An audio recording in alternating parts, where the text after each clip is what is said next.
नजर आया। कोरोना के खतरे की वजह से मंदिर में श्रद्धालुओं के आने पर पाबंदी है, जिसकी वजह से आरती के दौरान पूरा मंदिर खाली दिखा। नवरात्र के मौके पर इस मंदिर में श्रद्धालु बड़ी तादाद में आते हैं और वहां की आरती में शामिल होने का तो अलग ही महत्व है, लेकिन कोरोना के खतरे की वजह से मंदिर में एक भी श्रद्धालु नहीं दिखा और मंदिर के पुजारियों ने देवी की आरती की।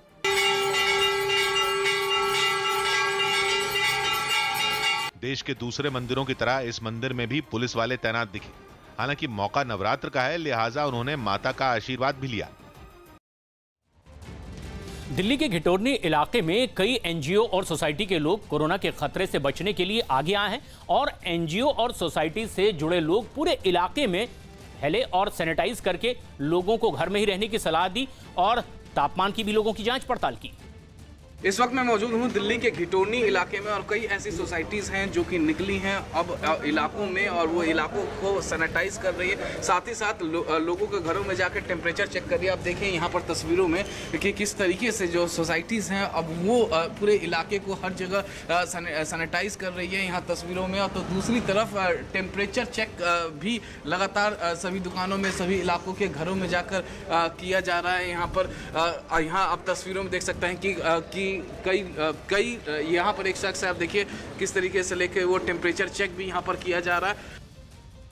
कोरोना वायरस के खतरे में जकड़ी पूरी दुनिया के लिए एक राहत भरी खबर है। इस महामारी से पहले प्रदूषण की वजह से धरती से ओजोन का सुरक्षा कवच टूटने से पैदा हुआ संकट अब कम हो गया है। नेचर पत्रिका में छपी एक रिपोर्ट के मुताबिक पृथ्वी के दक्षिणी ध्रुव एंटार्क्टिका में ओजोन परत को प्रदूषण से जो नुकसान पहुंचा था उसकी काफी हद तक भरपाई हो गई और इससे धरती पर सूरज की किरणों के साथ आने वाली खतरनाक अल्ट्रावायलेट किरणों से बचाव होने लगा है, क्योंकि ओजोन परत ही अल्ट्रावायलेट किरणों को धरती तक आने से रोकती है। इससे पृथ्वी के दक्षिणी हिस्सों में जलवायु परिवर्तन की वजह से होने वाली आपदाओं, क्लाइमेट चेंज तो होने वाली आपदाओं में कमी आने की उम्मीद जताई गई।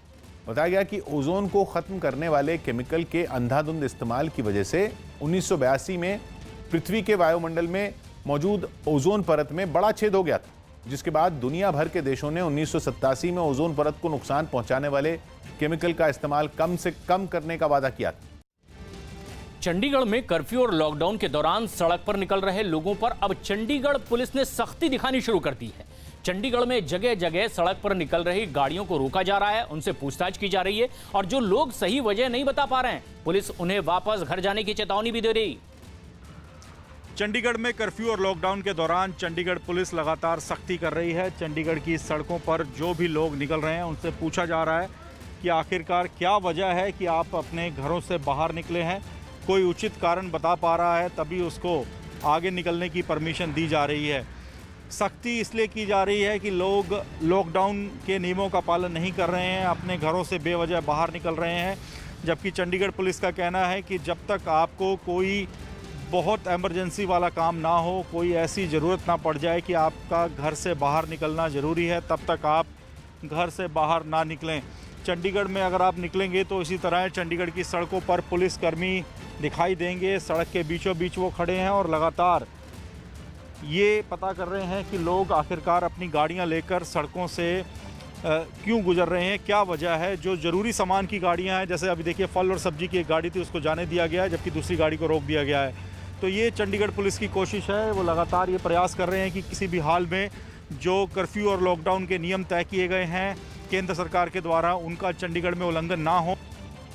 कोरोना वायरस के खतरे के बीच चीन से दोस्ती पाकिस्तान के लिए भारी पड़ रही है। जानकारी के मुताबिक चीन के लोगों के संपर्क में आने से पाकिस्तानी सेना के 230 जवान कोरोना वायरस की चपेट में आ गए और इनमें 40 पॉजिटिव मिले, जिनमें कई अधिकारी भी शामिल हैं। जिसके बाद सभी जवानों और अफसरों को क्वारंटीन सेंटर में रखा गया है और ये क्वारंटीन सेंटर पाकिस्तान के कब्जे वाले कश्मीर के गिलगित बाल्टिस्तान में बनाए गए हैं, ताकि पाकिस्तान के दूसरे बड़े शहरों में इस बीमारी को फैलने से रोका जा सके। कोरोना के खिलाफ लड़ाई में मध्य प्रदेश की जेल में बंद कैदी भी अब साथ दे रहे हैं। भोपाल समेत दूसरे जिले की जेल में बंद कैदी रोजाना 44,000 मास्क तैयार कर रहे हैं। इन मास्क को अस्पतालों के साथ साथ पुलिस विभाग और दूसरे सरकारी विभागों में भी सप्लाई किया जा रहा है। जिला कोर्ट और बार एसोसिएशन के अलावा भी कई जगहों पर मास्क की सप्लाई की जा रही है। एक मास्क की कीमत 10 रुपए। ये मास्क कॉटन का है और इसे धोकर के दोबारा इस्तेमाल किया जा सकता है। जेलों में बंद महिला कैदियों से सबसे ज्यादा मास्क बना